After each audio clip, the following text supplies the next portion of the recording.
Good morning, good afternoon, good evening, good luck sleeping. You're watching PNT. I'm your host, never gonna give you up, never gonna let you down. Up front this week, according to an article published by ScienceAlert.com, Chinese scientists have launched the world's first human trials of a stem cell treatment designed to treat Parkinson's disease and blindness. Surgeons from the Chinese city of Zhengzhou will inject stem cells derived from human embryos into the brains of Parkinson's patients in the hopes that the blank template cells will then form into new neurons or repair the degenerative damage caused by Parkinson's. Meanwhile, another team is using stem cells to replace lost cells in eye retinas, leading to a possible cure for eye disorders such as glaucoma or macular degeneration. After promising studies in mice and then monkeys, scientists decided to move to human trials to prove the efficacy of their techniques. While the research seems promising, other scientists worldwide decry China's less than strict adherence to rules about the origin of stem cells being used. Chinese officials maintain that they are tightening regulations on stem cell research and treatment, pointing to the 2015 passage of tough new regulations designed to curtail the growing epidemic of so-called rogue clinics offering treatment without proper procedures. While stem cell therapy has been controversial since its introduction, little doubt remains that it seems to be the doorway to possible cures for some of mankind's most pervasive health issues. From stem cells to police cells, our next story takes us into the evolving and sometimes humorous world of drone delivery.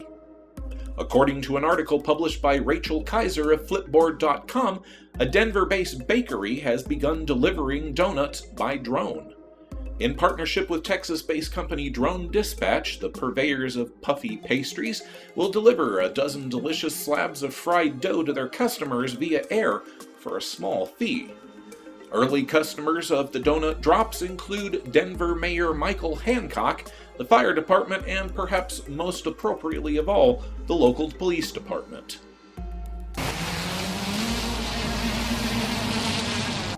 This is exciting stuff, and I think as we get ready for not only drones in the air, get ready for autonomous vehicles, this is our future, and this is how we're going to become a more efficient 21st century nation, society, quite frankly. We're doing it completely legal. We have just very, very short deliveries from the drone where we have a safe takeoff location, and the landing area is a drone dispatch team members who's receiving the box of donuts. While FAA regulations require that operators be within sight of the drone at all times, it is easy to see that all too soon automated delivery by drone will become increasingly common as people realize the benefits of near instant snack gratification. Finally, in what might be a step towards bringing humanity closer to contact with aliens, the world's largest telescope is being built in Chile with the express purpose of searching for extraterrestrial life. According to an article published by Flipboard.com, the 6.5 million pound European extremely large telescope is to be built on top of the 10,000-foot Cerro Amazon mountain in Chile and will purportedly be able to take images 15 times sharper than the Hubble Space Telescope. The clear imagery will be provided by 5 gigantic mirrors composed of 798 smaller hexagonal mirrors and a laser guidance system. While the ELT has been planned since early 2005, it was not approved until 2014, and construction only finally began last week.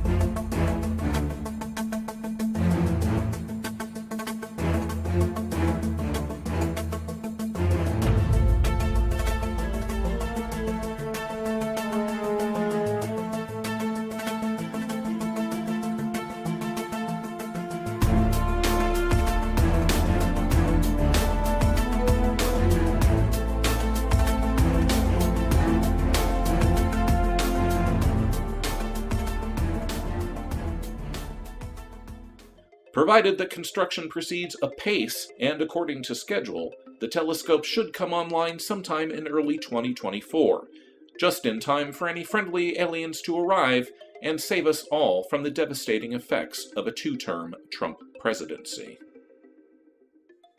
And now, PNT takes a break from our coverage of the 1947 UFO wave to bring you, our faithful viewers, on a journey into the corners of the dim parts of the supernatural, as PNT brings you the top 3 darkest urban legends. Number 1. The Shadow People.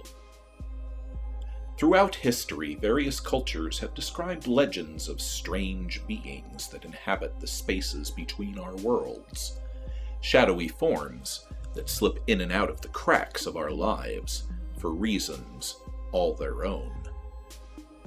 Witnesses claim to see the dark forms flicker in and out of view just at the edges of their peripheral vision, watching us from their furtive viewpoints.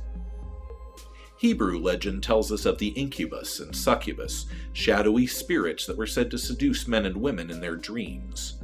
Could it be that these children of Lilith still seek union with us in these modern times? Could the rabbis simply have set down stories of beings that have existed alongside of us for thousands of years? But what is the intent of these creatures? Are they evil, bent on ill deeds? Perhaps the infamous demons of legend sent to tempt us along the dark path? Many who encounter the shadow people remark on an overwhelming feeling of dread and malice. Some report the forms rushing at them, attempting to choke them while they lie still in bed. Or are they helpful spirits, seeking to guide us from harm and danger, attempting to warn us in their limited way to the dangers existing all around us that they can see, but we cannot? Some recall visits by the shadowy forms of loved ones soon after death. Are these perhaps the spirits of our own come to comfort us and let us know that death is not the finality that we suppose it to be? What if the reports of shadow people are simply glimpses into the next stage of our existence? Not a death, but an evolution into a free-form state where thought and reality become the same thing. Are the shadow people simply neutral observers of mankind, extra-dimensional inhabitants of another reality come to visit? They're placed in task to lurk at the edges of our waking world, recording our thoughts and deeds. Often reported in association with other paranormal events are these beings aliens, agents of an advanced machine intelligence, emissaries of a vague yet menacing government agency. Who are these watchers, forever set apart from the human race, and yet seemingly inextricably entwined with our own destiny? Number 2. The Black-Eyed Children. You're alone, settled into your chair at the end of a long day, drowsing over the book that you've been swearing to the book club that you were going to read for the past month, when there's a sudden knock at the door. Bit bleary and startled and wondering who would be knocking at your door at this hour of the night, you open your door cautiously, keeping the chain in place. Your pounding heart begins to settle slightly when you see the imagined intruder is merely 2 children standing on your porch. The boy and girl look like any other youths, but there's something about them that makes you uneasy. The girl stays silent, her head down. The boy speaks. "Hi, we're lost and need to use your phone. Can you let us in to use your phone?" Your brain moves slowly as though caught in molasses. The part of you that wants, no, needs to help a child in distress wars with that growing feeling of something wrong. You manage to stammer out a question, asking the children their address or where their parents are, or why they're out so late. The girl continues to stand motionless. The boy ignores your questioning and becomes more insistent. We need to come in. Let us in. Your brain is still trying to catch up to make sense of things, but the feeling of wrong gets louder and louder as you stare at the boy. We need to come in. Let us in. It's not his demanding tone that finally snaps you out of your haze. It's when the girl raises her head to look at you that it strikes you, what's been screaming to be noticed above the sense of rising dread and malice in the back of your mind. It's that both children have utterly black, dead eyes. The eyes of evil, and they know that you've seen them. The boy steps forward aggressively, trying to catch your gaze with his own, to capture you in those deep, black midnight pools. His voice hisses from the night. We can't come in until you let us. Let us in! Trembling, your hand begins to move as though of its own accord to the security chain. Surprised, you see it begin to loosen it, to slide it, just a little bit to the right, just a little more. The girl smiles. It is not a happy smile. It is the smile of a predator anticipating a meal. It is that look that causes you to shove your weight against the door, closing it firmly. Quickly, you grab your phone and look out the window as you dial the police. Your fingers pause as you see the pool of illumination from your porch light shows quite clearly that there is no one at your front door, or in your yard, or on the street, and perhaps there never was. Unnerved, you pick up your book and do your best to forget the encounter you just had with the black-eyed children. Since at least the mid-1980s, people worldwide have been reporting disturbing encounters like this one. While some trace the origin of the BEK phenomenon to 1996 postings on a paranormal-based mailing list, the town of Staffordshire in the UK has been visited by the black-eyed girl of Cannon Chase for over 30 years. Witnesses to the events all report hearing a child's piercing shrieks and screams for help, and when they run to assist, find no one in sight. When they turn round again, they spy a small girl, hands held over her eyes as though waiting for a surprise. When witnesses ask if the child is all right, the apparition lowers its arms and opens her pitch-black eyes. The startled witnesses recoil, and the girl vanishes. Unlike reports of black-eyed children in other parts of the world, the black-eyed girl of Cannock Chase appears not in the depths of the night, but in broad daylight, under full sun. Are these reports simply an urban legend, an early form of creepypasta from the birth of the internet? The earliest reports of the Cannock case date from 1982, well before even the most rudimentary of internet was in place. Are the black-eyed children another form of the shadow people? While similarities do exist between the phenomenon, black-eyed children are far more solid, and witnesses universally agree they are malevolent. Whatever they are, the black-eyed children do not seem to have our well-being at heart, and stories of those unfortunate people who were unable to resist and opened their doors to these entities tend to be gruesome and final. While PNT cannot deny the spread of black-eyed children stories has likely been inflated due to the influence of such sites as creepypasta, upon further examination we feel there may be more to this frightening phenomenon than meets the eye, whatever color they may be. Number 3. The elevator game. Elevators have been with us since Archimedes first constructed his lifting device from wood and hemp rope sometime in 236 BC. Utilitarian devices, we have so integrated them into our culture that we take them for granted.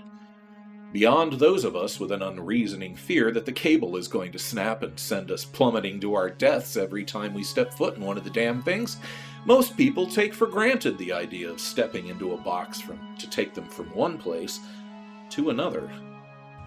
But according to some, elevators can take you to far more than just the next floor. Some can take you to the next reality. According to a Korean blog, a set of instructions posted online will allow you to redirect an elevator to access this parallel reality. According to those who have succeeded in the creepy task, you emerge in a world that is an exact duplicate of our own, with you as the only inhabitant. Those who have explored this other world and made it back to their original reality tell tales of a blackened sky in which hangs a blood-red cross or other symbols too terrible to mention. Explorers have found that electronic devices will cease to function while over there, and all have been eager to return quickly to their own reality. Some few have apparently never made it back. The game consists of a set of rules that must be met in order for the transdimensional hopping to successfully occur, and there are perils to the traveler along the way. The requirements include a building with at least 10 floors or more. One must enter the elevator alone and stay in it at all times until arriving at your destination. Players then travel from floor to floor via a preset order, eventually hoping to arrive at the 10th floor of the parallel world. The instructions state that during the journey, the form of either a woman or girl may get on the elevator with you at level 5, but under no circumstance are you to speak, acknowledge, or even look at the figure. Provided the brave explorer manages to complete the process and manage to arrive in the other world, the return trip is just as perilous. The instructions state that the elevator you came in is the only one that can return you to your world, so if you lose track of it, you may become trapped forever.